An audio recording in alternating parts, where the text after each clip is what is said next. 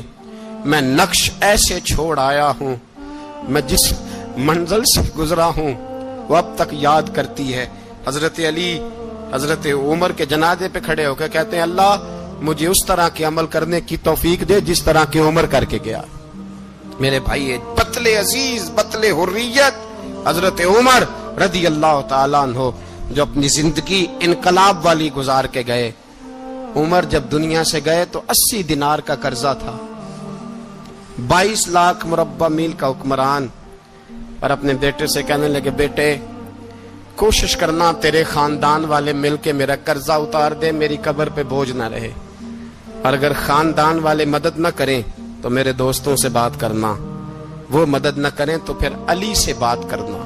ان کا پیار آپس میں اتنا اور تو اختلاف ثابت کر رہا۔ 80 دینار کا قرضہ چھوڑ کر حضرت عمر دنیا سے گئے اور جاتی دفعہ کہہ گئے میرے بعد میرے بچوں کو حکومت کے مشورے میں بھی شامل نہ کرنا، حکومت کے مشورے میں بھی میری اولاد شامل نہ ہو۔ اتنا بڑا شخص اتنا بڑا رنگ دے کے یکم محرم کو جب عمر فاروق کا وصال ہوا تو بیٹے سے کہنے لگی اماں عائشہ سے جا کے کہو میرا بھی نبی پاک کے روزے میں دفن ہونے کو دل کرتا ہے۔ ایک قبر کی جگہ ہے اماں جی نے اپنے لیے رکھی ہے، بخاری ہے بخاری۔